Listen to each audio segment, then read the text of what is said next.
Hey everybody, I'm here today to show you how to replace the rear windshield wiper blade on a Honda CR-V.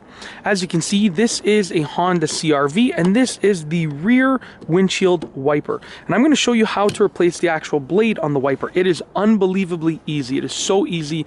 It's actually ridiculously easy. So let's get right into the video. As you can see, you're going to start off like this. First and foremost, you are going to lift up the blade. So as you can see, you can lift up the windshield wiper blade from the rear windshield, and you are going to just sort of rotate it and get a feel for it. Now, what you're going to want to do is give it a firm continue of rotation. So you're going to go like this, and you're going to continue rotating it. It's going to actually just pop right out. So just get your hand, give it a firm rotation just like that. I don't want to do any damage. There we go. So just a firm rotation, and it's going to pop right out, as you can see. All that you have to do now is get your new rear windshield wiper blade, and you're going to go right here. There's a little spot, a little notch right there. You're going to line it up in the appropriate spot right over there. Sorry about that. I'm doing a bad job with the camera because I'm not looking in the camera screen. I'm looking in real life at this. But you're going to take that notch, line it up over there, and you want to essentially do the opposite of what you just did. So I'm going to take, let's try that again on camera this time. I'm going to take the windshield wiper blade, and basically right now, as you can see, the notch is sort of in position. Okay, hopefully you can see this right here. Sorry about that. Let's get to focus. The notch is in position.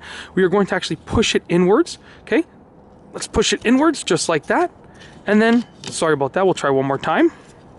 I'm trying, like I said, I'm trying to look in real life. I have to look through the camera screen. We're going to push it inwards just like that, and then rotate it just like that. As you can see, it's done. Now what I'm going to do is I'm going to do it one more time with a little bit less explanation, a little bit faster, because I know that was a little bit iffy, the camera angle.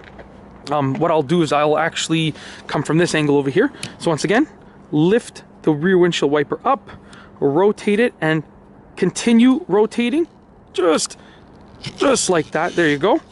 Then you can pull it out. Okay, get your new rear windshield wiper blade, just insert it like that. Okay, get this little notch, line it up in there, and give it a little bit of pressure while you turn. So pop it into place and then turn just like that. As you can see, it's in place, it's nice and secure, it's not going anywhere. And that's it. I really hope that you've enjoyed this video tutorial. If you liked it, please be sure to give it a thumbs up. Let me know what you think down below as a comment. And of course, be sure to subscribe for more great car and driving videos just like this one. And that's all I have for you today. Thanks for watching.